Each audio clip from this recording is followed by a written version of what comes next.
This podcast may contain disturbing content for some listeners. It's intended for mature audiences. Listener discretion is advised.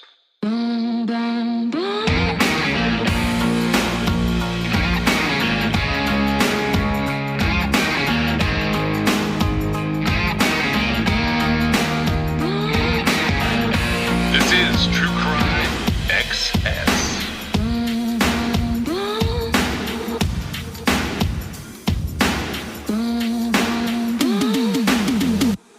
Amish teenager's disappearance in Lancaster County has prompted a manhunt across the state of Pennsylvania. Police say 18-year-old Linda Stoltzfus never returned to her family's home in the rural village of Bird in Hand after church Sunday. They say she was last seen wearing a tan dress. And Monday, volunteers searched through the fields and streams, local roads, all of that shut down, and 15 horses with riders were dispatched to help in that search. Investigators have not ruled out foul play, but say she may have left on her own. Action News has learned that police have arrested a man in connection to the kidnapping of an Amish girl. She went missing on Father's Day, and while that man is in custody, that teenage girl is still missing. Police in Lancaster County say they charged this man, 34-year-old Justo Smoker, in connection with this case. He was in court on Saturday morning for kidnapping and false imprisonment charges in the disappearance of 18-year-old Linda Stoltzfus. Investigators say that they found clothing matching what that teenage girl was wearing in a wooded area in the town of Ronks that is 3 miles from where she was last seen. The suspect allegedly admitting to police that he was in that area on the day and the time this teenage girl went missing. Well, there's a new development tonight in the case of a missing Amish girl in Lancaster County. State police have announced that human remains were found today in a rural area of the county. 10-month-old Linda Stoltzfus was kidnapped in East Lampeter Township while walking home from church. 35-year-old Justo Smoker was charged with her homicide, even though her body was not found. The remains today have not yet been identified. The Lancaster County coroner will now try to identify those remains and determine the cause of death. So we have an update today, and this is actually from something from last week, so it's not much of an update.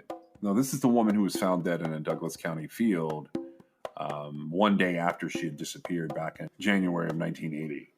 In 2019, James Clanton was arrested after DNA recovered from the crime scene led investigators to track this guy down. He was living under a different name, Curtis Allen White, down in Florida. And the investigators collected a beer mug from a bar that he had visited to confirm the DNA match, and he pled guilty to Helen's murder. This was like really fast. But what I wanted to point out about this, why I'm calling it an update, is because I didn't realize this, but she is one of the Otis Toole and Henry Lee Lucas confessions in detail. That's right. And actually, I did know that, but when I was doing the notes for the show last week, it just slipped my mind. But one of the point of it being that when we were talking about Adam Walsh and Otis's confession, I feel confident we did a pretty good job of kind of knocking that down. And so this is another case that was disproven, which it never, like, Otis Toole and Henry Lee Lucas confessed to the killing of Helen? Well, is it Helen or Helene? It is Helene, by the way. Okay, Helene. It's Helene Brzezinski. I'm sorry, that's my fault. I've written it a couple different ways in my notes, and I think you've maybe picked up my writing. Right. Okay. So Otis Toole and Henry Lee Lucas confessed in a little detail to Helene Brzezinski's murder, but I don't know that they ever said, like, for sure. They certainly didn't corroborate it to the point of any sort of charges being filed, I don't think. But now, of course, so it was sort of discredited through disbelief to begin with, and now it's been discredited through DNA evidence of the actual killer. And so when we talked about Adam Walsh, I brought up, like, what are we going to do about this? Or what is somebody going to do about this? Because of the facade that Otis Toole and Henry Lee Lucas sort of carried with them in closing a bunch of cases that they really didn't commit. So this is an example of that, and it happens to go along with the DNA.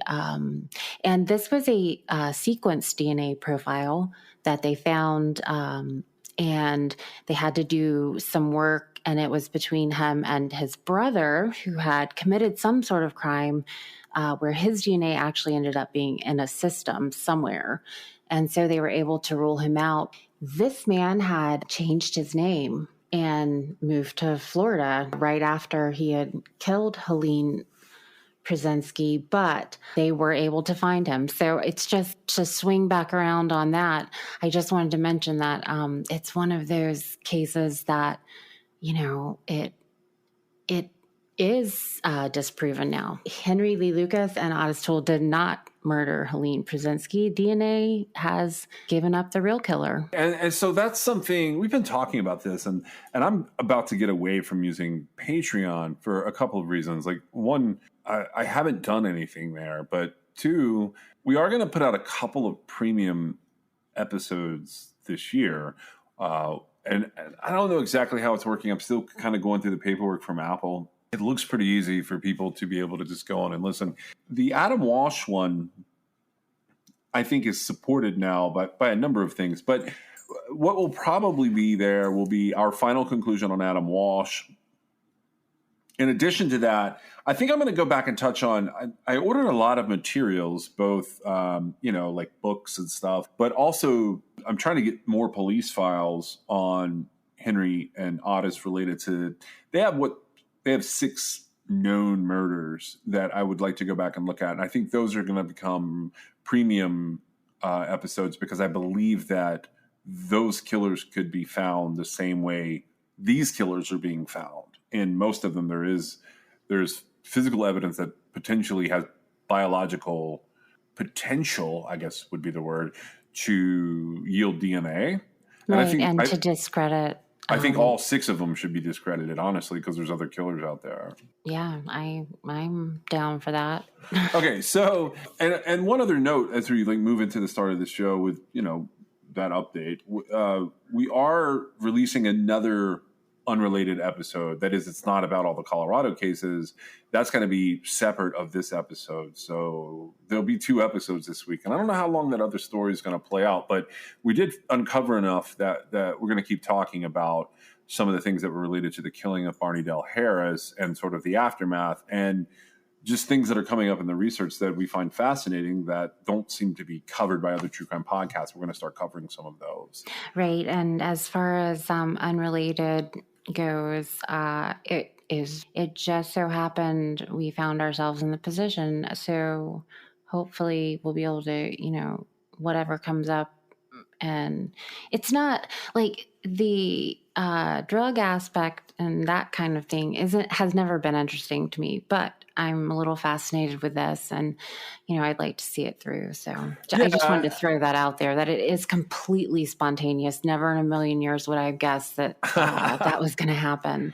Well, I have some interesting people to talk to down the road on that, so it may not end with just 2 or 3 episodes. It may keep going a little bit longer, because each time you and I have talked about it, you've uncovered some stuff, and then I end up uncovering some stuff that, I just don't think people understand. It's not just the cartel comes up, but it's not just the cartel part of it. It's sort of like this. It's this triple-edged sword, which I know there can't really be such a thing, but so you've got the law enforcement side of how crazy drug trafficking is, and then you've got the gang side, and then you've got sort of I would hold my hand way up above my head, like the high-level distribution stuff. And I think looking at some of those items, particularly the cases that have started to be prosecuted, there's a lot of questions to be asked on all 3 edges of that. And I definitely think that we should keep taking a look at it, at least for another 2 or 3 weeks, and just kind of see if that's something that stands on its own. It's never going to be a full season. We have this season that we created out of Colorado stuff, and I want to see that through as well. So I don't know what'll happen in the summer, but we don't typically like to cover, like with the exception of things like Kristen Smart when it's breaking news, we don't like to cover a lot of the same old. And I definitely think that the next episode of Unrelated has at least 2 things in it that people have never thought of before. And so that'll release this week or over the weekend as well. Moving on to things in relation to Colorado. Now, this is a case that just got reopened. It's not actually in Colorado, but they're using the same technology. And I thought it was fascinating that they were using it. So I put this into the Colorado episodes. But the reasoning behind that for me was on April 6th, the Santa Barbara, California Sheriff's Office reopened a 45-year-old homicide. And I was really bothered by this particular homicide when I started reading about it. This one's going to come back up, but I want to point out that it's open again.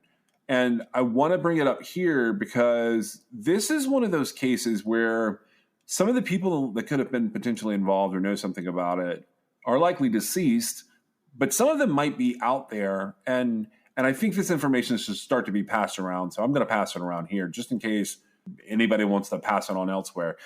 This is a 45-year-old homicide from June 21st, 1975 of a 16-year-old kid named Paul Ornelas. He was found deceased near the railroad tracks at the Turnpike Road overpass out in the unincorporated area of Santa Barbara at the time. It's overrun at this point. But what they're doing with this case is they're using the Andy rapid DNA instrument. That instrument has allowed like a lot of mass tragedy events to be successfully processed scene-wise with little tiny amounts of DNA. Conception boat tragedy in 2019, the police used it to identify the victims there.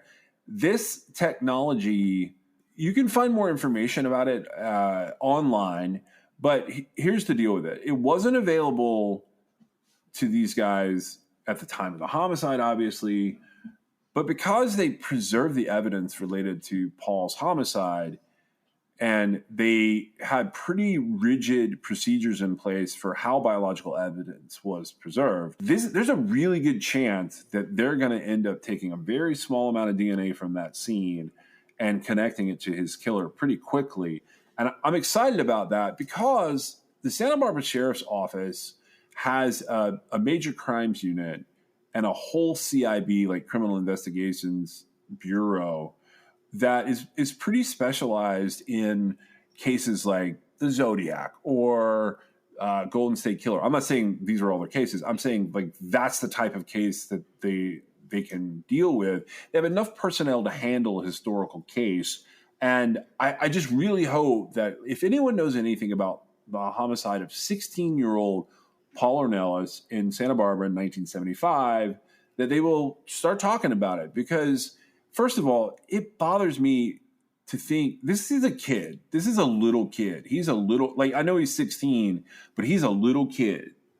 I agree. He's a child. I mean, and it really bothers me that like it's gone this long with nobody really doing anything about it from the from the perspective of like nobody really pushed this crime. Nobody really like looked to solve it. Santa Barbara is basically in a position where they're able to apply some technology and some techniques that haven't been thought of, and they just are using this case as sort of a jumping off point. So I definitely believe in the technology, and I believe that this case should be solved. And the Santa Barbara Sheriff's Office, if you have any information about this case, you should go online and look up the case of Paul Ornelas, Ornelas. It's a cold case in Santa Barbara County, California. And I just would really like everyone to get involved in this one. If you know anything about it, if you have any ideas about it, flood them. Like get all those tips in there because they're paying a lot of attention to it right now. And I really want cases like this to be paid attention to, and I want them to be solved.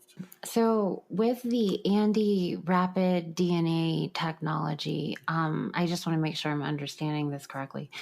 They can use less to discover more, right? Yeah. So this is STR analysis, and it's called rapid DNA because they can actually get a DNA profile generated in less than 2 hours. And it is CODIS approved. It's NDIS approved. They're able to use DNA segments are CMs, if that's helpful. I don't Yeah, know. I think that's what I'm looking for. The bottom line on this is it's a really small amount of DNA that can be used. Like one of the things it has a weird backstory. This originally was developed. There's several of these out there that are these rapid DNA programs where they're trying to figure out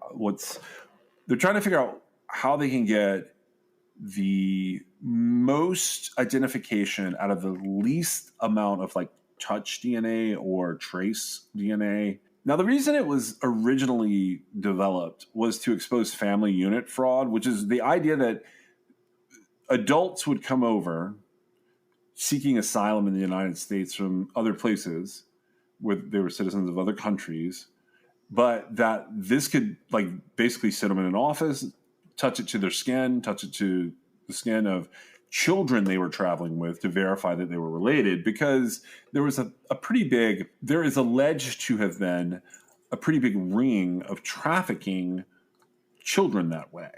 So that's what the original design of it was. Rapid Hit, Andy, these other rapid DNA, they're called rapid DNA because they're quick, but the other like fascinating aspect to it that's sort of a sideline that's now being recognized is you only need a tiny amount of DNA to get a usable profile. And that's going to be a fantastic thing for certain areas of law enforcement. And in other areas of law enforcement, I'm sure it will be abused. So Double-edged sword, yeah.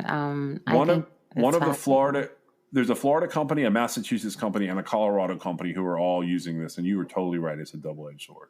Hopefully, now I don't know much about this, but my understanding is it's very streamlined in that it's swab goes in and they get the DNA profile back out. And so that's less chance for error, it seems. I don't know too much about it though, but it seems like that would be especially less than 2 hours. That's awesome, because you're talking about figuring things out in hours as opposed to years waiting on lab test results. So that's really cool. Yeah, we're starting to become what they show on TV. I mean, we're never quite going to get there, but we are starting to become that. You know what I'm saying? Like you watch an episode of CSI and they solve it by the end. Oh, yeah.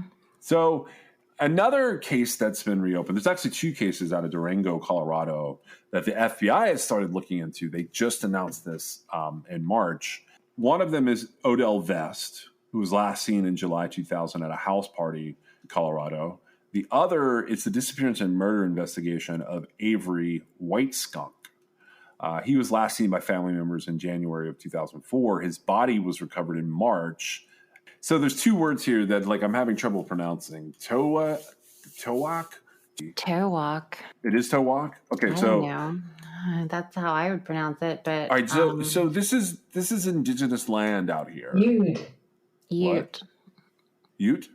That's what Siri said. Oh.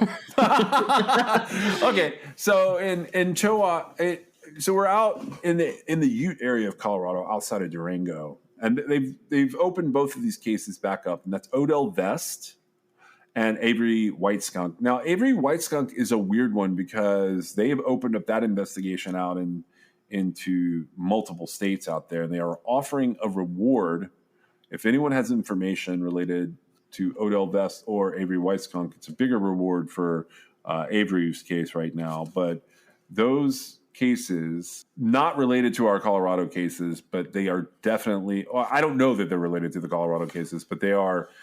They're definitely going to see a lot of attention in 2021. This is the first two big cases that the FBI has pulled out and said, hey, we're going into Colorado. And that's unusual, because that was one of the reasons I started covering it, was there was not a lot of FBI activity in Colorado. So I'm go ahead. sorry. Toeak is how you say that. Toeak, Toeak, Colorado. So we're going to stick with the words Durango, Colorado. This is outside of Durango, Colorado. Toeak and Ute. Okay. We're coming up on some missing persons cases, but I do want to touch on one that I thought, like, when I first saw this case come up, I honestly thought that this was going to put the kibosh on what I was doing down in the southern part of Colorado. This is the weirdest thing because I was doing all this research last year related to these missing persons cases. And in the middle of doing that, they arrest who they say is a serial killer. He's too young to be the serial killer I'm looking for. He's only 25 years old. So far, they're looking at Myron Robert Martinez, Shayla Hamill, Selena Escobar, Karina Arroyo, and Xavier Zevin Garcia as the 5 potential known victims or possible victims, allegedly, of a man named Adre Jordan Burrows, who goes by the nickname Psycho. They arrested him on November 19th, 2020, after an informant tip led law enforcement to obtain search warrants for properties near the small community of Las Salsas, where multiple sets of human remains were discovered. Now, Burrows has a criminal history in Colorado, including assault on a police officer, attempted escape, and theft, and he has multiple open criminal cases, including drug possession charges, weapon possession by a felon, and assault. So this guy, this is an awful, awful case. New details are emerging tonight about the disturbing discovery of human remains in the San Luis Valley. Tonight, the reason for all the recent arrests and the grisly events that led up to them are coming into clearer focus. KRDO News Channel 13's Chase Golightly joins us live in the studio to detail some newly released court documents for us. Chase? Bart, Heather, authorities in Alamosa were able to identify a person who was in the same room when Myron Martinez was murdered and when his girlfriend, Shayla Hamill, was kidnapped back in October. A warning before we begin, that informant's eyewitness account contains some pretty gruesome details. Adre Psycho Barros, the main suspect tied to 3 sets of human remains found in Conejos County, is now facing additional charges for their deaths. 2 other suspects were also there that night. Psycho's brother, Julius Gato Barros, charged with first-degree murder. And this man, CJ Dominguez, charged as an accessory. Barros and Dominguez's arrest affidavits finally revealing what led to these violent and disturbing homicides. It happened the night of October 27th when Myron Martinez and his girlfriend, Shayla Hamill, drove to Psycho's apartment in Alamosa to buy drugs. The key witness says they knew something was wrong, leaving the room because things were getting tense between Martinez and Barros. Within minutes, Psycho stabbed Martinez, his brother Julius holding the victim down as Adre tried to slash Martinez's throat. With the music on the stereo cranked up to cover the sound, Adre Barros eventually shot Martinez before calling more gang associates to help him clean up the scene. CJ Dominguez and another man arrived, the witness saying CJ helped Psycho chop up Myron's body in the apartment using some type of power tool. The group was loading Martinez's remains into a truck in the parking lot when they finally realized that Shayla Hamill had been waiting in the victim's car the whole time. Psycho tasked another accomplice to take Hamill about 30 minutes south to this location, where she was kept alive for 2 days before she was killed. Authorities identifying a tooth found at this property that belonged to Hamill. Myron's remains were discovered at a second property in Sanford, about 2 minutes west. Bones and teeth found in the bottom of a large burn pit. A third set of remains buried in the ground just a few feet away. That third set of remains has yet to be identified, but in the affidavit, the witness told detectives that he or she had seen Psycho kill someone before. One possible explanation for the still unidentified body. All 3 suspects are being held at the Alamosa County Detention Center tonight. Reporting live in studio, Chase Golightly, KRDO News Channel 13. So you get a taste of Adre and how out there he is. But did you have any thoughts on Psycho? I do. I have quite a few, actually. I do want to point out, I don't know that Karina has been officially identified. I had some trouble finding her. Well, what I found, I did find information to substantiate putting her on the list, and that information was in one of Audrey's accomplices, the affidavit for the arrest warrant against not him personally, but somebody that was arrested as along with him, and it stated that she had been killed, and there's speculation about it, but I don't know that she's been identified, so I don't want to put false information out there. There was just that was enough for me to say, oh yeah, she's probably in there, because so this horrifying situation, they're having trouble making not only separation of remains but identifications. And so I knew pretty much immediately, like, this was not going to be the serial killer that, that was going to bring Colorado down. And what do you think about him? Well, it's so strange to me because, like I said, the FBI is not super active out there, and they were looking for him for a minute. They thought that he would be out in Mexico somewhere. I get the impression overall that, so he's a new type of killer to me. I have not experienced this before, but I would classify this as like a laissez-faire killer. He is not killing for sexual gratification that I can tell. He doesn't seem to be killing for financial gain. And, it could be that, like, I'm totally wrong and they're just disposing of bodies that are overdoses. I'm saying that to cover all the bases, but it's highly unlikely that that is the case, because basically this guy just fucking kills anybody that he wants to kill just to kill them. He's different. He's like almost gang-like is what's going on. And that's what I was going to say. Like, so when I started looking into him, there's quite a bit of information available. And actually some of it was just put out really recently.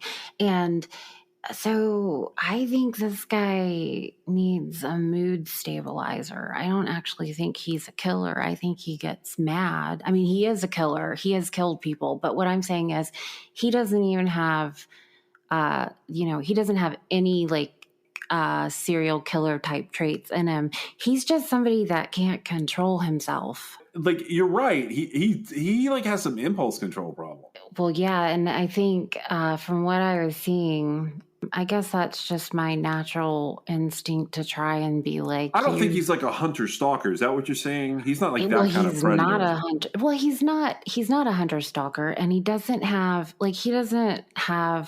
anything that's interesting about what we traditionally think of as a serial killer. He is he's a drug dealer that gets mad at people and kills them. That's what he is. And it could be fueled by some sort of substance abuse, or it could be a chemically induced type thing. But I'm just saying, like, there's nothing special about him at all. He's a bad dude, and he's got a temper. Well, so this is my take on him. Like, okay, so one of the cases that's going to keep coming up is going to be Kristen Smart. They're looking at Paul Flores as like there are innuendos being made now by the prosecution and by the online communities, like sort of surrounding this whole fiasco that's about to happen there, as being a serial rapist, a sexual assaulter, because they're not all alleged rapes, but they're all like sexual assaults. If he were to have killed anyone else, I would sort of be surprised, because his main motivation is the assault. But with this guy, he doesn't seem to have like that precipitator, like where he's in the process of a robbery and a murder happens, or he's in the process of a rape and a murder happens, or he's in the process of a kidnapping and a murder happens. Like, this is not that kind of guy. This guy, to me, is almost like the product of like hundreds of episodes and hours of bad television. It's like he's acting like organized crime leaders act in movies, even though he's only 25 years old. Yeah, I respectfully disagree. He's acting like a 5-year-old with a toy gun. That's what he's acting like. But that's how organized crime leaders actually act in movies. See, I don't really know that much about that kind of thing, but I would say, like, this is just, like, it's ridiculous. He, I don't know what his I don't know why his victims were associating with him, but they weren't strangers. He knew all of these people. And I'm not saying they were best friends or anything, but they were around him for reasons other than, like you said, he wasn't hunting them, stalking them, taking them. There's just nothing interesting about this guy. What do you mean he's not interesting? This is fascinating to me. They're all older than him. Like all of them except for one victim. One victim, I think, was that one we're not sure about. You think it's fascinating for somebody to kill their acquaintances? This many of them? Yeah, I think it's weird. It like totally interests me. That I wouldn't be chasing stories about him if I didn't think it was interesting. I don't think we should make people like this infamous. They shouldn't be on every podcast. But the benefit of us talking about him now is, one, he just sort of fell in our lap while we were looking for something else last year. But two, all of his trial and whatever happens to him in court is going to start playing out in a few months because they're going to hit him one at a time on these cases. And he's got so many pending cases that aren't necessarily murder related that he's just like, they're just going to like make a little spot for him under the jail. Well, that's, I'm not going to comment. What? You don't think that's interesting to see someone like this? I feel like this kind of person, I don't find him interesting. I think he sucks. I think he's just for one thing, okay, so he has 4 identified victims, possibly 5, according to the paperwork. And like, he bullied quite a few people into helping him, not kill the people, but like dispose of their bodies and other things. And I'm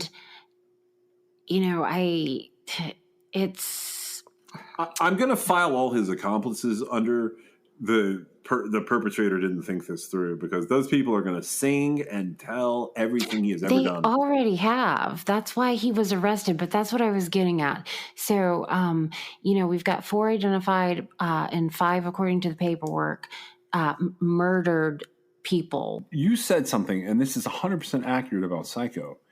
They should have known that all those cases were connected. Every one of those people were all reported missing. That's a huge thing for all of a serial killer's or whatever you want to call them, mass murderers, victims, to be reported missing. That doesn't usually happen. Right. And I don't know I don't know that they were reported missing like all the way into NamUs or just with the local agency. I'm not, it's not always consistent how law enforcement handles missing persons cases. But according to what I read, they were all reported missing. So right. It does. So my understanding, it's a very small, it's not a heavily populated area that they live in. And so I think you said Las Sauces or whatever. Right. It's down in that valley that I've been hunting in. Right. And so it's a pretty small area. We talked about, and I'll just mention it again, the reason that Psycho was ultimately found out was because somebody turned him in. And snitches. And they gave up. And, with this crowd, I imagine, and I've only seen this on television. I don't really know. It's probably nothing like that in real life. But, there's this fine line that hardened criminals that do not commit violent crimes walk. And it's like this guy was making even the most hardened criminal be like, yeah, man, you got to go because of the way he was killing these people. Yeah, the descriptions of the killings are also awful. Oh, yeah, they're terrible. Like he's like walking people up to this pit, basically a hole he dug in the backyard, shooting them, throwing them in, and getting rid of them. And I just wonder, nobody, I guess they felt like if they said anything, they'd be next. Yeah, I mean, he's killing, it's interesting. I can't tell if he's taking advantage of people who are maybe a little slow. I don't think that's the case. because some of these people are older and like they should know enough not to be running around with the hot-headed, 20-some-year-old wannabe gangster. Well, I don't know that he was just a wannabe gangster. It seems like he was trying really hard. So I know that 25-year-old Zevin, his real name is Xavier Zevin Garcia. My understanding is he went to get money from Audrey Burroughs, aka Psycho, and it was money owed to him. I think it was like $2,500 or something, and he borrowed his mom's car, drove over there, and when he got there, the Audrey Burroughs just shot him right in the head, and that's how a lot of these killings with him have gone. And well, right. And so, yeah, it's, I know, so there's 2 guys and 3 girls. And Right. I just want to emphasize that one of them, I'm not entirely sure has been identified based on the remains that have been found. However, she's been identified in the affidavits found. I'm sorry, the affidavits filed to arrest some of Psycho's associates or... Well, she's older. You talking about Karina Arroyo? He's been linked directly to Selena Esquivel. That's the young girl. She's 19. They've identified her body. Right. They've identified Shayla Hamill's body as well. Karina Arroyo it's been stated that Psycho killed her, and it was stated by somebody who witnessed it. However, her remains have not been identified. That's all I was saying. Oh, okay. I got you. I mixed that up. Sorry. Mm-hmm. So the deal with Selena Esquivel was she had made a sexual assault claim against Burroughs. So an informant said that because of that, Psycho walked Esquivel to a pit behind a garage and shot her, and then burned her and buried what was left. And this is the series of remains that were they popped up in previous episodes where we sort of hinted that it was going on, because it's down at this area that it's in. There's multiple counties right in a row. There's Castilla County. There's Seguacha County. There's a bunch of agencies that have sort of been involved in this southern Colorado, northern New Mexico area, where I had been looking in Castillo County. That's where I was like when all of this sort of started. But he was active in Conejos County. And I believe one of the killers were one of the other suspects. I don't know that he's charged with killing Julius Burroughs. I believe that he is related to, I believe he's related to Audrey. So he's very close in age. Yeah. It's like only like a year or like less than 2 years apart. Right. So he was arrested with a guy named Walter Dominguez by the Alamosa police on January the 18th. They brought all of them into custody. It's so interesting to look through these missing persons cases because, like, Shayla Hamill and Myron Martinez I think they were the first 2 bodies identified. Those people, they look so normal in their pictures. They don't look like anything is really going on there. So I'm curious how all of this is going to play out in court. Now, supposedly Myron Martinez was there to buy drugs. And then So and then his girlfriend was in the car. She was just outside waiting. And it's and there's some, it's a little bit weird what happened with her, because the person talking had what I felt like was a pretty large role in that, and he didn't see that for some reason. He like drove her over somewhere where she was later killed by Psycho or something like that. And I thought, wow. Well, I guess maybe he thought his participation made it federal. Oh, really? Well, because I thought, well, maybe he thought he was helping, like, save her or whatever. Well, But I don't know what ultimately is going to happen with that. But the guy seemed to be like he was being truthful, because if he was lying, that was a really terrible lie. So. oh yeah, absolutely. So where the federal part comes in for the accessory here is that he was like running around on the highway, and it becomes a kidnapping charge. And so there is a nexus for all of this. But what's so interesting was when they started, they hit him with multiple counts of first-degree murder, and then they started adding charges of tampering with deceased human remains. And then the next charge, which you think would be like something wrapping all that up, they start charging them with stolen vehicles, because it turns out that pretty much everybody in this case that went missing and can't be found had a car, except for the Hamill girl. So She had a car. She just wasn't in it. She was in her boyfriend's car. She was in her boyfriend's car at whatever apartment Burroughs was renting. And, you know, there's an actual gang member in the middle of all this who was arrested, but he's not even charged with the murders. He currently is charged with the suspicion of tampering with deceased human remains. So that's the concealing of evidence they're really focused on, is transporting the bodies, cleaning the murder scenes, burning the evidence, including the bodies. It's so weird that this has all gone down. And I know, like you were saying, you have said you don't think this is that interesting a killer. I just find it fascinating that all of this is going on and how many people are being sucked into this. There are a lot of people involved in this, and so that might be one of the factors, because I imagine like serial killers being,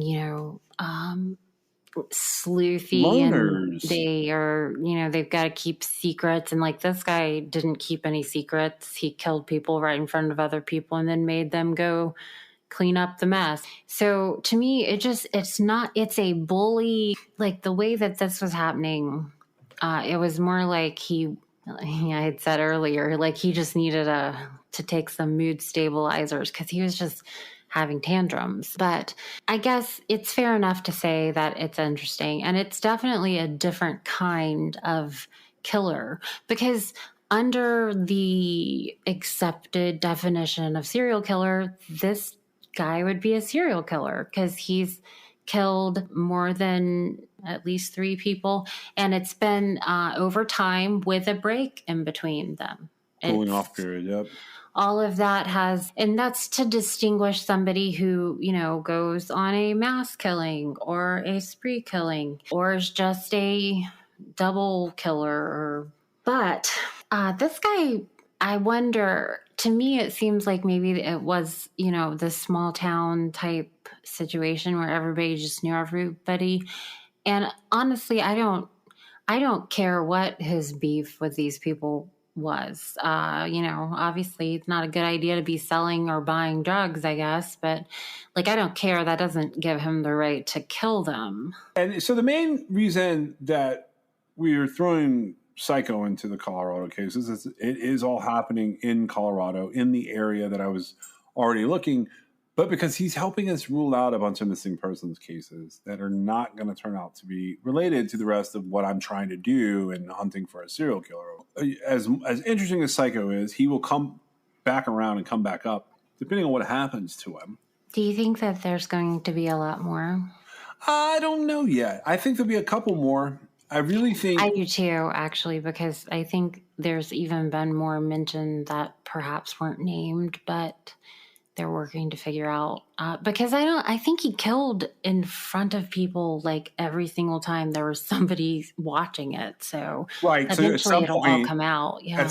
Maybe, but at some point he's going to have killed in front of some of those people that he killed.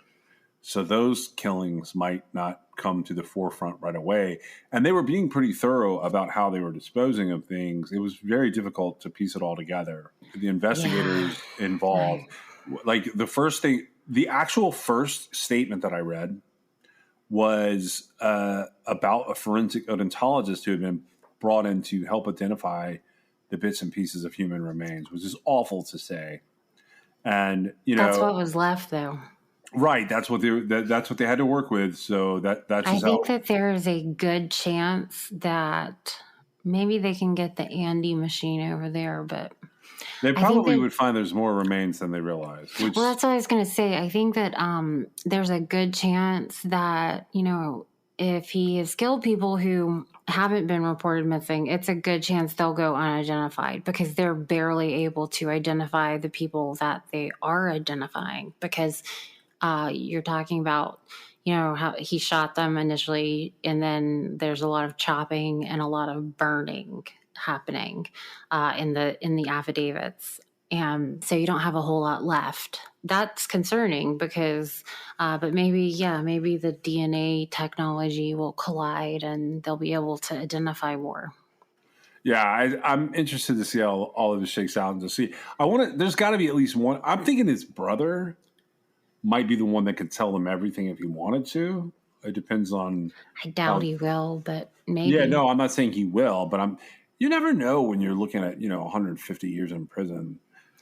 I am not sure they'll make that deal because I feel like his brother, I feel like all those people except maybe the person who talked, I think they at first didn't know what to do, and then they were like, oh, this is really bad, I've got to do something. So I don't know culpability wise, but I think all the guys that did stuff when he told them to, they all need to be in prison. Oh, I agree with that. I'm not saying he's going to get off, but I'm saying a lighter sentence might carry weight in this situation. It's definitely moral. I don't think that that's going to be enough for him to turn on his brother, I guess is what I'm saying. It's just, it would have to be huge deal. And I don't think they're going to be able to give him enough to turn on him. Right. So what we're moving from Psycho and into that area, around Colorado, the areas that we're going to be focusing in Colorado is, I want to talk about when two people go missing the same day, usually in a close proximity. And there's a couple of these cases that have come up where some of them are a little further away than others, but this is in Colorado still, by the way. But I want to deal first with the date of February 14th, 2007, and two missing Colorado men who have the weirdest stories. I'm going to cover the smaller one first because I don't have a lot of information on him yet. But there was a guy there on February 14th, 2007, was reported missing. His name is Benjamin Clements Kalina. He was reported missing to the North Glen Police Department, which is in Boulder, and to the Boulder County Sheriff's Office. His friends could not locate him, and he didn't show up for work. Now, according to family and friends, there was a suicide note. The police have the suicide note, and they consider Kalina to be suicidal, and they state that he may have a .40 caliber pistol in his possession. The suicide note was left in his vehicle. He then rented a red 2007 Ford Escape from Avis, and that rental car was located in Arizona. Boulder County Sheriff's Office is still asking that anyone who knows anything about Benjamin Clements Kalina from February 2007 to contact them. So this is officially a cold case, and there's not much to work with here. There's not a huge push to look for him because this is what you basically say is it's not a disappearance, it's a suicide. You don't put this down as a missing person, right? Or am I wrong? No, I don't. Well, he is a missing person and that he's not accounted for, but I think one of the best ways to walk away from your life would be to leave a suicide note, even if you weren't going to commit suicide, because I would give up on you real quick. But I think because there was a suicide note and I don't know the circumstances of the situation, but I imagine that those close to him, that, they were close enough to him to report him missing initially. I imagine that their assessment of the situation was that, he did in fact go to commit suicide. Once family and friends kind of come to that conclusion, there's not going to be a push. I mean, people who stay in the news and their case stays open and eventually gets solved, it's because there's somebody outside of law enforcement pushing for that. And so if his family and friends all believe that he committed suicide, they're not gonna waste resources. And if he did commit suicide, I guess it would be in a way honoring sort of his last wishes, I guess, because there's a reason he left and went off and did it the way he did it. But it's kind of a weird situation. But I would say regardless, he didn't want to be found. Oh, I would agree with that. And I had looked at him. So he has the same caliber weapon that was on one of the unidentified persons I've been looking at over time.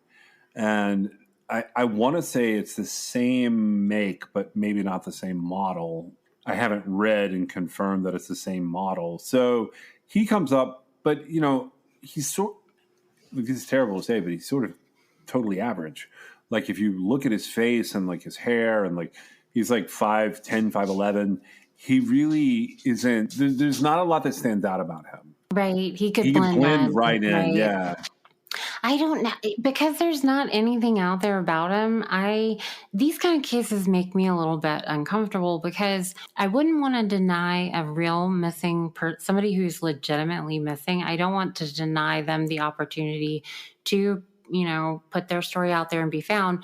But I feel like I'm stepping in somebody's bubble when it seems like it's a pretty clear suicide, or at least if not a suicide, a walk away under the guise. A walk away. So when it's that, I don't know. I don't delve as far because I feel like, he was an adult, and as adults, you're allowed to leave if you want. I mean, that's how it is. I agree with you. So the reason he comes up is because where Benjamin went missing, about 3 hours south of there on the exact same day, we have Casey Berry. So Casey Berry was last seen at approximately 9 o'clock in the morning, February 14th, 2007. He's never been heard from again. A little background on Casey. He grew up in Central California, went to Reedley High School. He played football and baseball. Before his disappearance, he had occasionally had some run-ins with the law. Some of those were marijuana-related offenses. He took forestry classes at Reedley College, and he later joined the Youth Conservation Corps, the people that plant trees out in Colorado.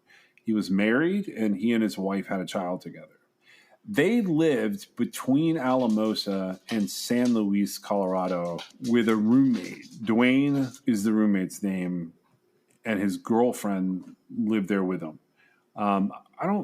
Is his last name public record? Is it out there? It's on Charley Project. That's where that's from, by the way. Okay, yeah, so this notice from Charley Project. Okay, I couldn't tell when I was reading this guy's case. So, according to Dwayne, Berry left home on the morning of his disappearance. It's actually like a really funny story because the roommate of Casey and his wife, he said that he went to go meet with Bob, and Bob is in quotes. And then he goes on to say that Bob is a Native American man and he's violent and he always carried a rifle with him. So Dwayne advises that when Berry didn't return, that he went to Bob's house looking for Casey. He found Casey's body there with a lot of blood, and that Bob and he got into an argument, and that he had shot Casey 5 times in the head. And then, according to Dwayne, this Bob forced him at gunpoint to help him clean up the mess and put Casey's body in an old car, which was then set on fire. Dwayne didn't report the murder to the police, but he told friends about what happened, and eventually the word about the story of what happened to Casey Berry got back to the police. Authorities tracked down Dwayne, and at that time he was living near the Utah border, and they questioned him and his girlfriend. Both Dwayne and his girlfriend agreed to assist with the investigation, but as soon as they were released from being questioned, they left town and they haven't been seen nor heard from again. The authorities have been unable to identify Bob or the house where Casey was supposedly shot, and they haven't been able to find Casey's body. Oh my God, Bob. This is What one of did you my do, favorite. Bob? I know you probably don't know this, but this is one of my.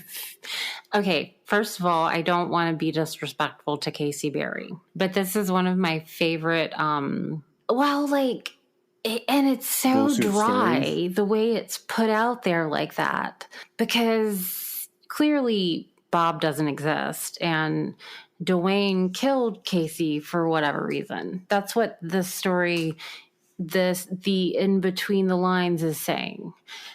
And they write it just so dry. Wait. Just let it pass. Foul play is suspected in the disappearance of Casey Berry. Dwayne has kind of an unusual name. And here's what's like super interesting about Dwayne. Dwayne did reappear. In fact, Dwayne has done some serious prison time. Let's go ahead and throw that out there. He was arrested in July 2015. So he does show back up, eh? Yeah, he pops back up. And his charges are in Nebraska and Oregon.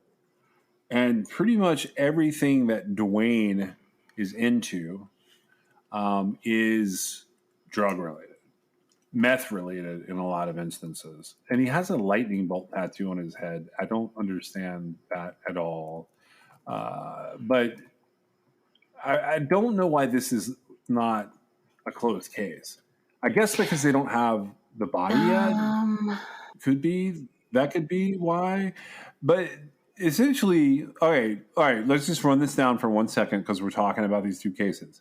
So we can't see anything related to the young man that probably was either a walkaway or a suicide here with this case. But do we believe that Bob exists? No. I guess that's the first thing. Do you think Bob exists? Is that really a question? Bob doesn't exist. Okay. I was just like, no, I'm just stating the obvious. I was kind of floored that they put it out there like that. I mean, hey, I just can imagine like that's what this, happened. and this was in 2007. That's so I see fair. this guy like typing up the report, right? And he's on his Windows 98 computer, and he's typing, and he's like looking at the guy, and he's just typing what he's saying because it's ridiculous. Oh, I totally agree. Like, I can't even imagine. He couldn't come up with a better name than Bob. I assume they were like, well, we're eventually going to. So for Dwayne, I know where Dwayne is now, and I know what he's been up to. But is he in jail? Oregon. He's in Oregon. Not yet. So he got popped for a DUI back in 2019.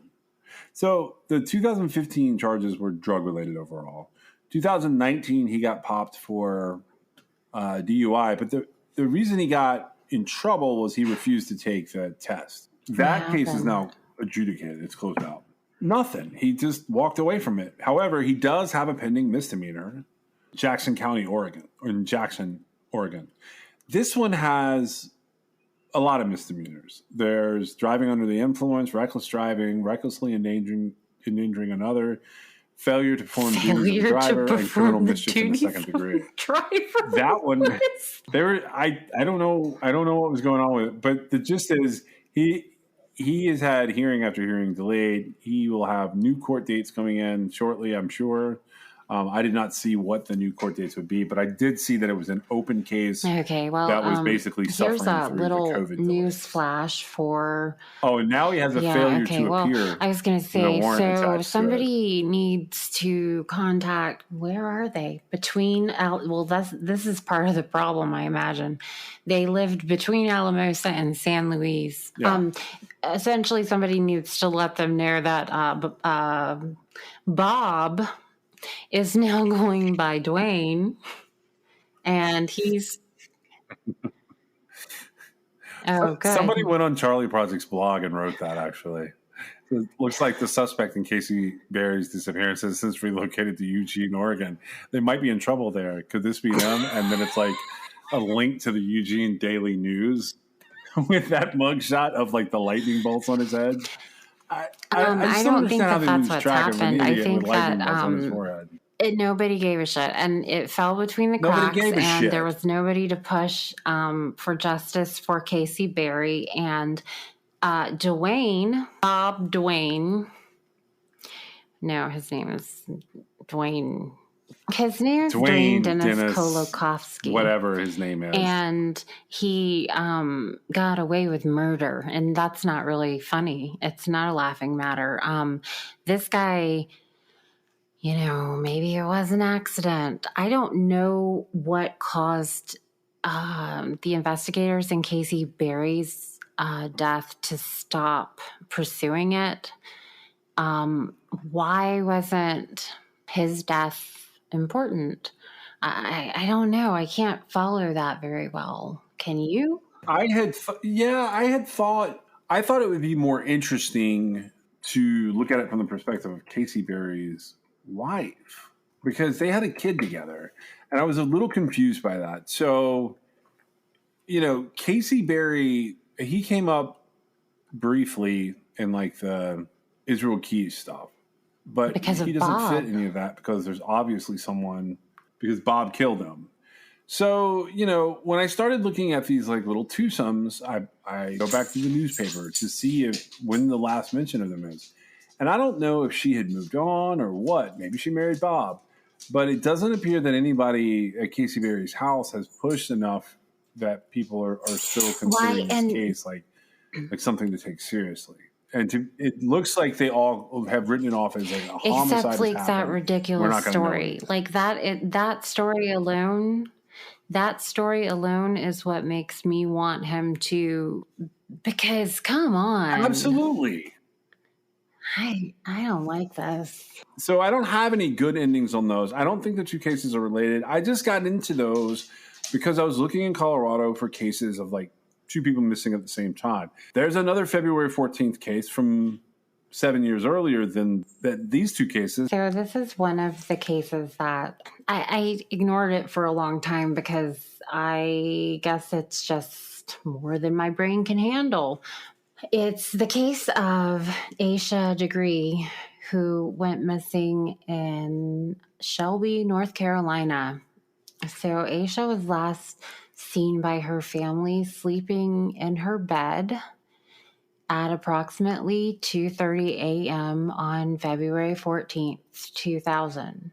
At 4 a.m., she was seen by a motorist walking along North Carolina Highway 18 in Shelby, North Carolina. More than a year later, Aisha's book bag was discovered buried along North Carolina Highway 18 in Burke County, about 26 miles north of where she was last seen. You know, this case, like I thought, I think it put my brain on overload, and I think some of it doesn't really hit unless you think about it, because we're talking about a 9-year-old little girl walking along a country highway. She was spotted at 3:45 and then at 4:15. And it was like it was a mile-ish away from her house. So that's a long way. And we're talking about pitch black, the Boondocks country road. Yeah. And the idea became she definitely left on her own from what everyone has said and what the police think. They think that she was technically a runaway or running toward something. And they think that she was sidetracked, basically. That's the idea with Aisha's case. What do you think? This gets into weird territory because a lot of people have covered this case, and I really looked hard at her during the Israel Keys coverage. She is one of the people that was searched for on Israel's computer, and it always bothered me that she was there and that I couldn't figure out where he was. But then you pointed out he was definitely overseas during this time, so we ruled him out altogether.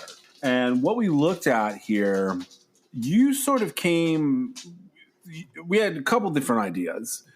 My idea was that she probably was just out there somewhere in that long stretch. The problem with that is the backpack was picked up and buried. So once the backpack is picked up and buried, you have another party that's injured at some point, the thing about the backpack being buried was that it was in 2 garbage bags. Right. And so I actually have like a suspect I won't bring up here, and I started this nonsense when I was looking at this other stuff. I got sidetracked by Asha right before we took our break, and I mentioned it to you that I was looking at her, and you wanted to know why. I had a specific suspect that had gotten a DUI elsewhere, like right before all this happened, and then from what I can tell, he had a borrowed car incident where he claimed the car got stolen 2 days after Asha's disappearance. And that person charged him with a crime that he's the equivalent of, they would call, if it was a rental car, it would be failure to return a rental car. They charged him with an automobile larceny. He really couldn't produce the car, and it was really confusing to me. So he is in jail. He's been in jail for a long time. He doesn't get out anytime soon. But he was in that area, and he had these. What I was picturing was that he hit Asha and did something with the body. And when I say hit her, I mean he's driving home drunk. He clips her, kills her, or seriously injures her, and disposes of the body, and then disposes of the backpack later. That was my idea. Well, I mean, that wasn't a bad idea because it fits as far as her being, out on the road. But the problem that we had was, why is the backpack so far away? Right, and why was she at and this I didn't other bring shed? that up. Now, are you sure about the pronunciation? Because I said it wrong. If I said Aisha, because I'd seen Asha? Well, it doesn't matter. I'd like to call her by her correct name. Aisha Degree. Aisha. I heard her mom talking. Hold on. Her mom said it as okay. Yeah, because there's a pronunciation thing Aisha. somewhere, but those are no good to me. Sorry I have about to that. get Siri to tell me how to say it, and sometimes she's wrong. Okay, so Aisha is what her mom called her. The situation where you've got a child. Now it's been said like, oh, only 2 people saw her out there. Well, how many people do you expect to see her at 3 o'clock in the morning or 4 o'clock in the morning?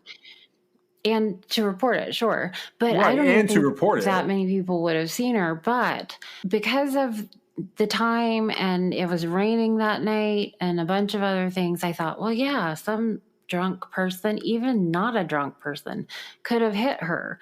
It makes me, but then you've got all these other things that happen. Like car accidents make a mess, even if you hide the car. Well, but Not always. I mean, I've hit 2 deer with the same vehicle and had wildly different results of what was left on the road.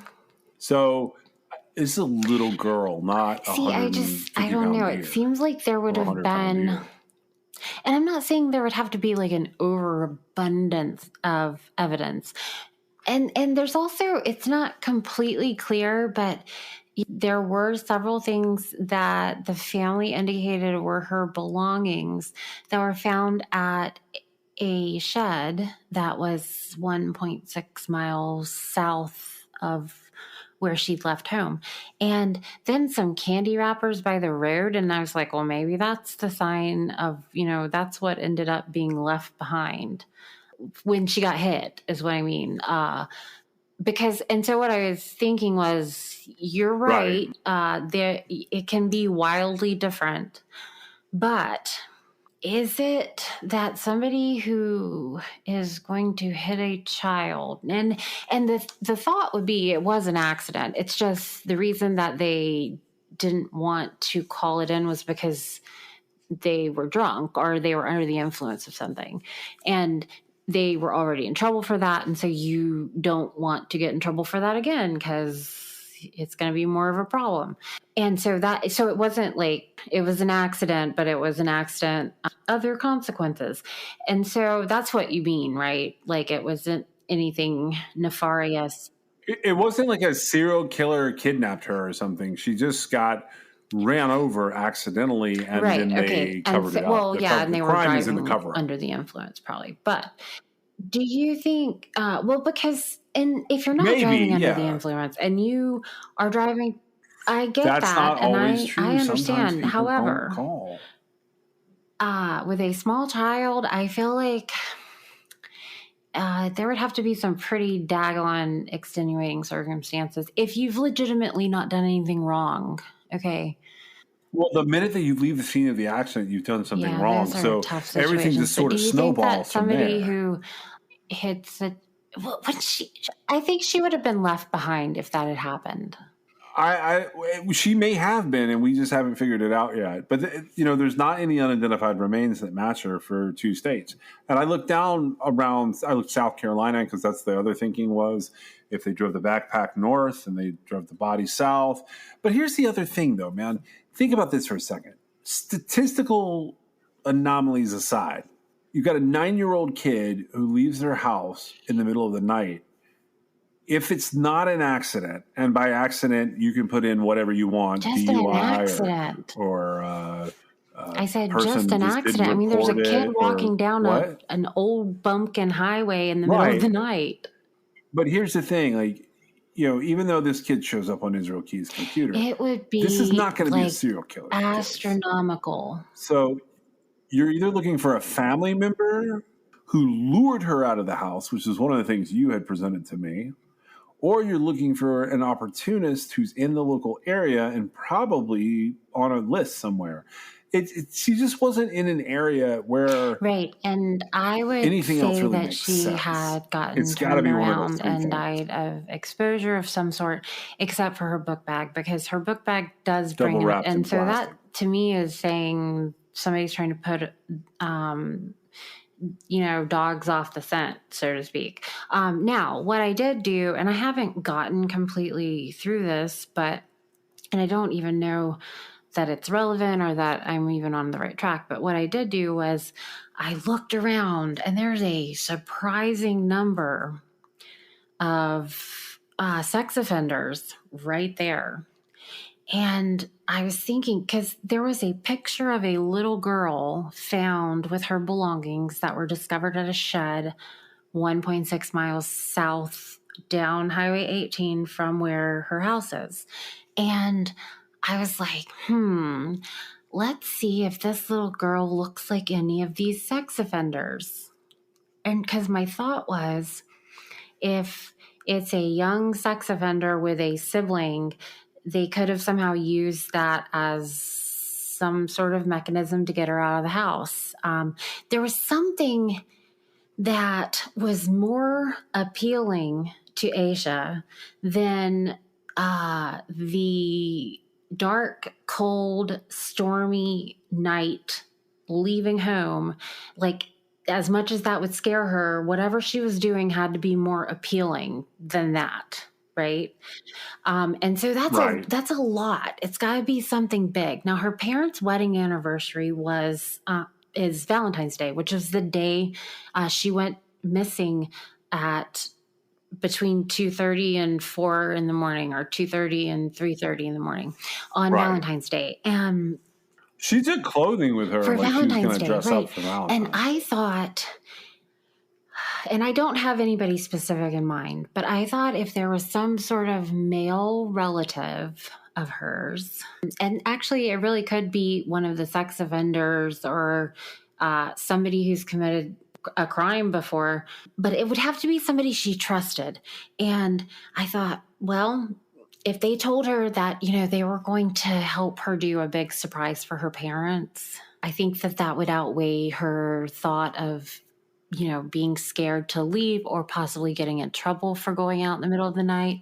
And I can't really nail down who it might be, but I have a feeling somebody probably could. Somebody who was more familiar with the situation, because she didn't leave the house to go play out on the highway. Right. There's no way. She was well behaved. She was excited about something that was enough to get her out of there. And then something went wrong. There's a lot of speculation, and a lot of people have covered this case. Now, what I wanted to ask you was, do you think it's possible that a sex offender could have if Aisha was their first victim and they killed her, do you think that they could continue on as a sex offender without being a murderer? That's one of the reasons I kind of put that on pause. That's what we're looking at with Paul Flores right now. They're saying that he accidentally killed. It's exactly the same thing, yeah. Yeah, Kristen Smart, and then continued as a serial sexual offender. How did he do that if he was the main suspect in Kristen's murder that whole time? How was he able to do that? Nobody was paying any attention to what was going on there. This is insane. So I have one other thought on Aisha's case, and it's not going to be a popular thought, and it's a weird thought, but I'm going to say it because now brought it up, and I feel like I have to. So while I was looking through a lot of different unidentified persons cases, and by a lot, I mean, I looked at about 538 cases total. I found something interesting, and it was January 28th, 2012, in Opelika, Alabama. The partial remains of a young African-American girl were found in a heavily wooded area close to like some trailers in a trailer park. And they couldn't figure out how exactly they had gotten there. And so this is my thought on Aisha's case. What if someone did give her a ride and drove her far away? Or what if a truck hit her? What if a truck hit her and didn't know that they had hit her until he had kept driving south all the way home, and then her little body fell out from underneath and ended up in this weird long parking spot where a truck would sit outside of a trailer park? What about that? Why is her book bag buried?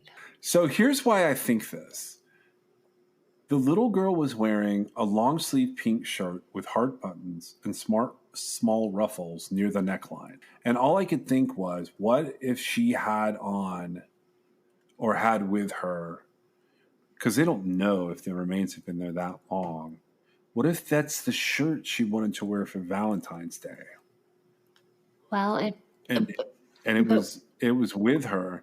Maybe she left her, I don't know, like if somebody hit her, maybe they didn't realize they hit her, kept going. I don't know how the book bag plays into it. But all I'm saying is I would definitely be checking the body of a 3 to 9 year old African-American girl. It's not excluded as her, which I agree.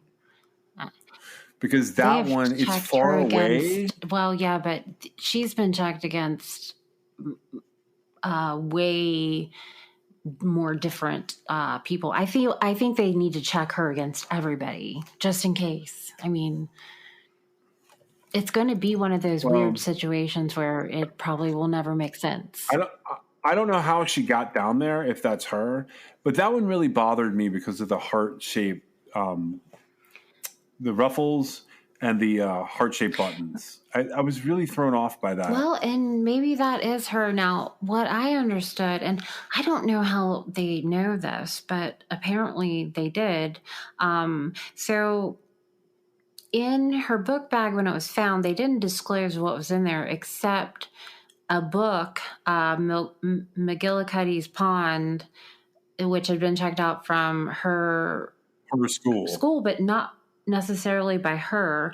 And then there was a New Kids on the Block shirt from their Hanging Tough tour, which would have been like 11 years earlier. And so I guess her parents said, that's not her stuff. And so that kind of came to light. Now, if we could just for a second, how does some other little kid's stuff get into... There is no self-respecting child in 2000 wearing a Hanging Tough tour T-shirt. That is not a thing. But what? This is that could be some soccer mom. What? Oh,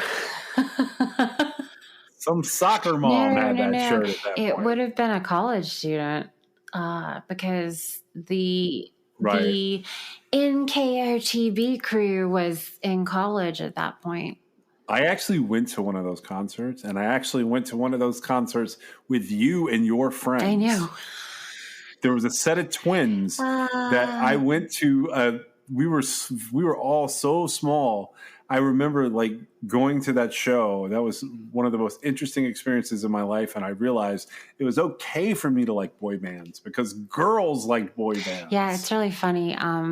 That shirt that was in her book bag, I'm pretty sure I had that shirt at some point. I had every NKO TV shirt.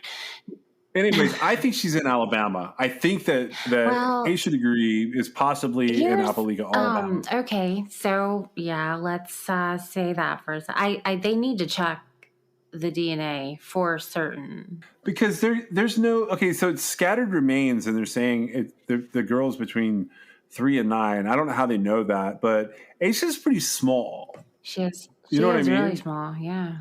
So Aisha Degree she was 4 feet 5 inches tall. She's little. How big was the what were the stats on the unidentified body?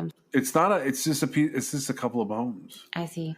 So what it is a skull was found with other remains, lower jaw, some hair, and multiple other bones. It doesn't say what all was found in this case. Black hair, long sleeve pink shirt with heart buttons and small ruffles near the neckline. That to me is a huge deal. They said that her shirt was black with a red stripe or something like that she had taken with her. But the night. They don't fucking know. Oh, that's what I was saying. I don't know how they know this. And then. If my kid left the house right now with a backpack, there's no way I can tell you what's inside of it. As far as I know, it's my clothing in there. I have no idea. Well, and I don't know either, but I'm just going off of what it was. Now, here's my question for you. So, yes, you sent me the unidentified person, and it did. It could possibly be her, but why? The motivation for, burying the backpack as opposed to reporting it. We don't know that's her backpack. No, I'm serious. Like that could be. That's what they put out. So I understand that, but that could be her. Okay, I know it's not her New Kids on the Block T-shirt. So whatever they want to say there, maybe it's somebody in the houses and they claim that. But here's how that could work. Aisha Degree's backpack, if she had a new backpack in 2000 at 9 years old, that could be her backpack from when she was 6 years old. And it was just randomly. No, I can agree with that. And it was literally thrown away and somebody dug up the trash. But I don't know how it got out there buried in 2 bags under what became a construction site later. I don't know the answer to that question.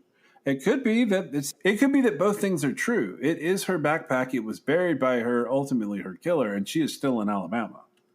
Yeah, I guess I just don't understand why. If somebody kidnapped her, why they would take her that far away? Oh, no, that's not Or why they would bury the backpack.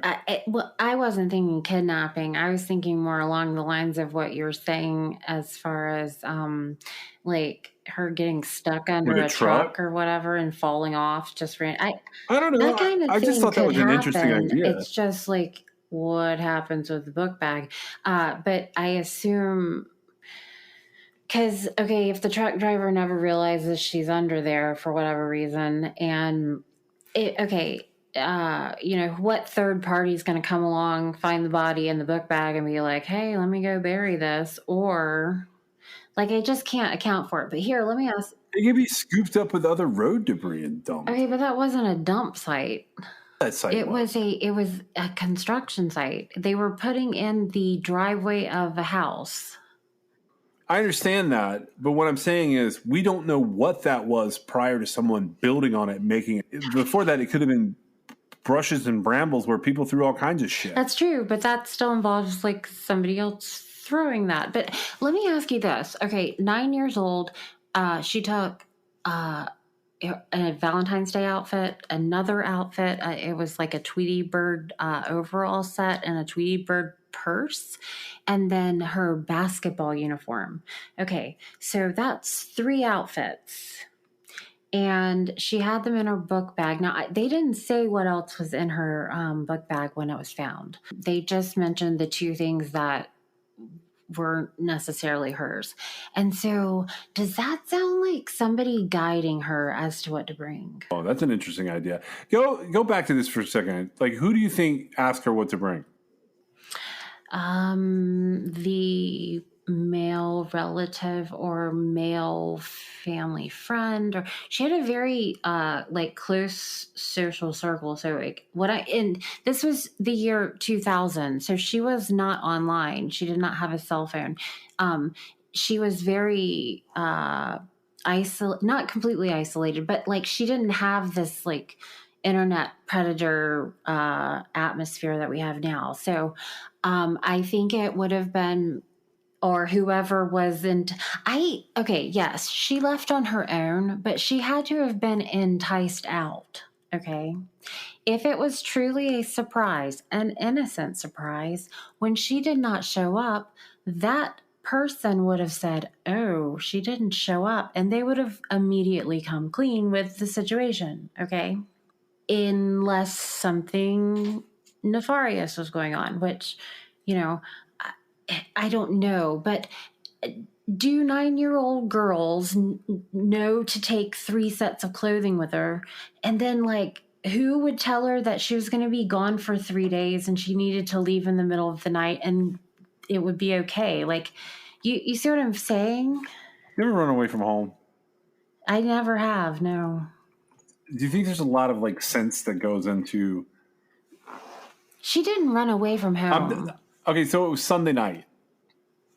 And it was raining and it was cold. So she would have just put it off till it was a little nicer outside. I wonder what the school calendar was for that week. She had school.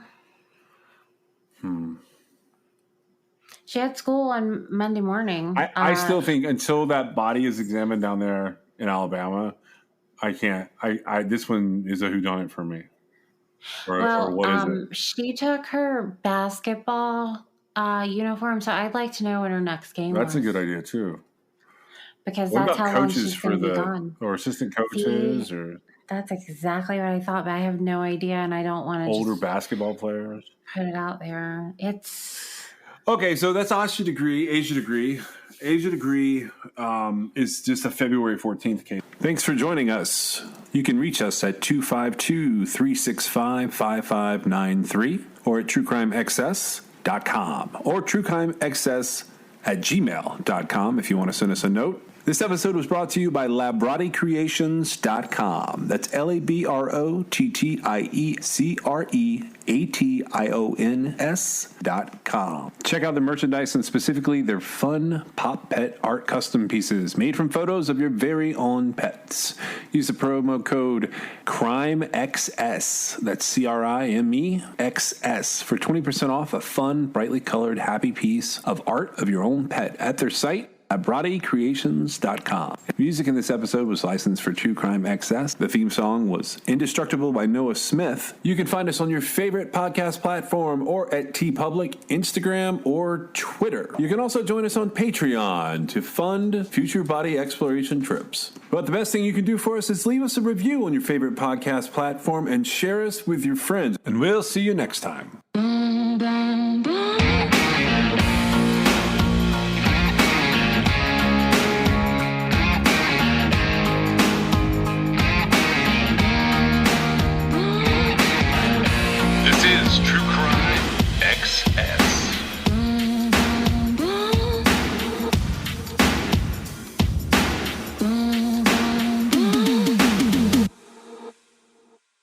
Well, she is the type of child that would give you the shirt off her back. She never wanted anybody mad at her for anything.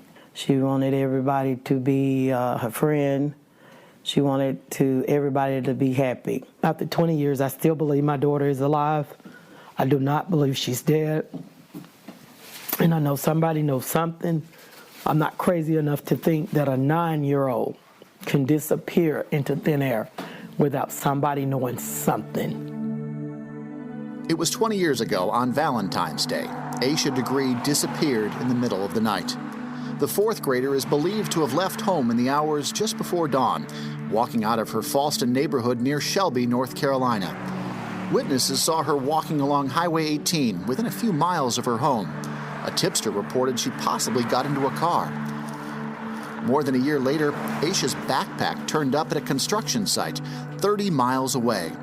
It raised new questions, but yielded few clues about the missing girl's whereabouts. A search was done of that area. Same type of situation. People were interviewed, evidence was collected and sent off, and until this day, Aisha's still not been located. So this is near the area where she was last seen. Detective Tim Adams came out of retirement in 2014 to work the case for the Cleveland County Sheriff's Office. He's on a team that includes the FBI's Charlotte Field Office and the North Carolina State Bureau of Investigation.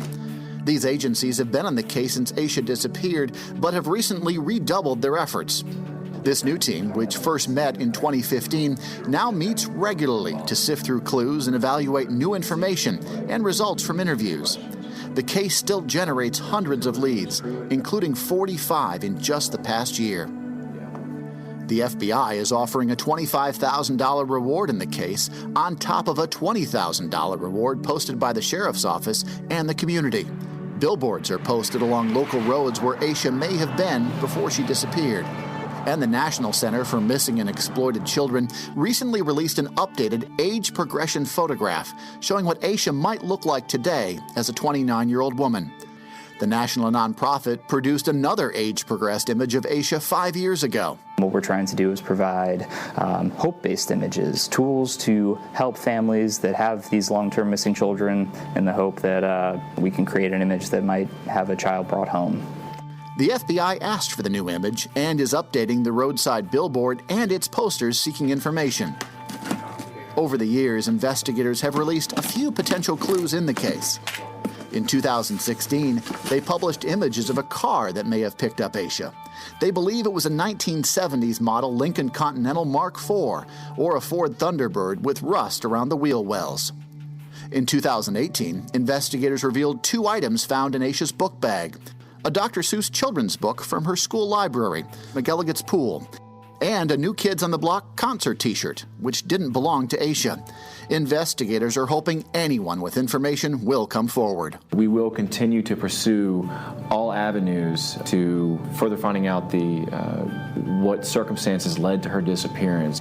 Aisha's mysterious disappearance and the enduring questions surrounding it have shaken her hometown, a close-knit hamlet in the Carolina foothills. This house here on the left, the inn apartment, was Aisha's apartment. Her family, somebody's moved in it now. They no longer live there. People still want to help. People still want to find her, and she has been called Shelby's sweetheart. And just because she's a child that one of our own that's gone missing, and we want to find out what happened to her. For Aisha's family, prayers and hope have sustained them for the past 20 years, but they need answers. Hoping this anniversary will be different, Aquila appealed directly to anyone who may have been involved in her daughter's fate to come forward and unburden themselves. That's my prayer every night, that God will get into their heart and let them just come forward, or somebody that know them come forward, because it's got to be a weight on them. We're hoping and we're praying that she's had a halfway decent life anyway, even though we didn't get to raise her. She was 9 years old, and now she'll be 30 this year. So we've missed everything. But I don't care if she walked in the door right now. I wouldn't care what I miss. All I want to do is see her.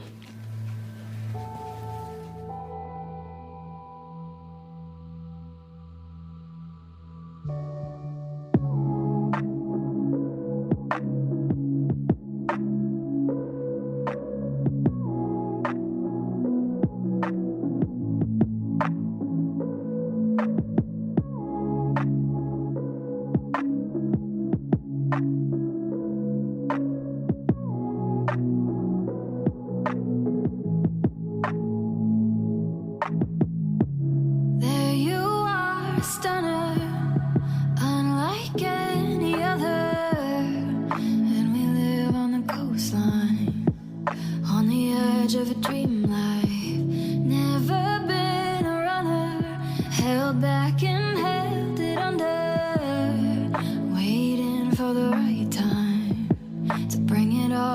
to the light? Would you stay here by my side? If it felt like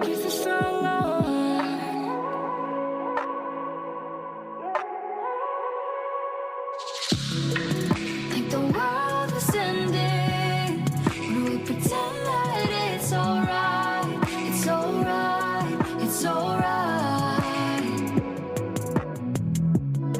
And if my mind is up in flames, would you stay with me through the night? Through the night, through the night. Would you stay, would you stay? Through the night, through the night.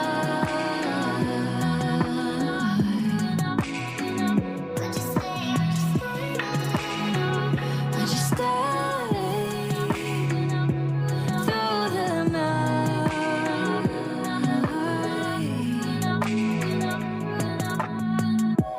No, we never talk like this, but these are hard times.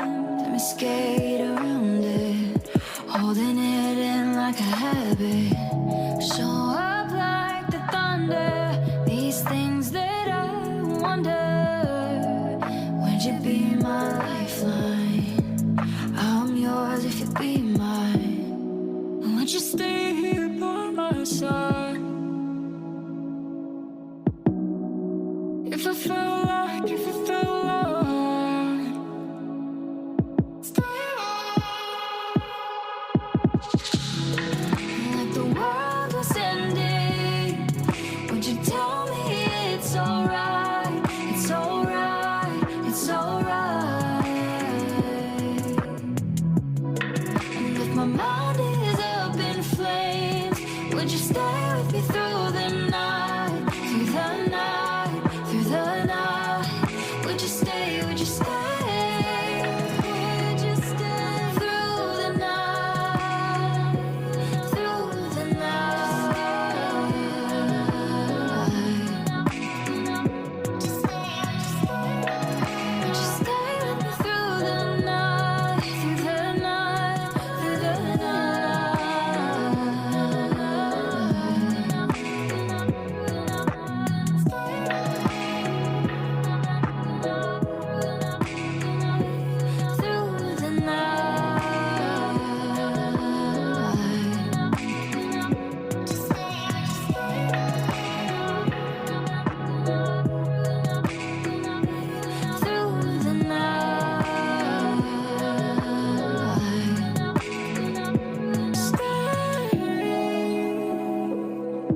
would you stay? Would you stay?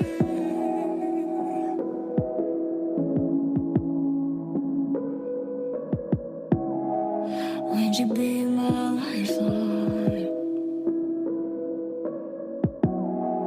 I'm yours if you be mine. Would you stay?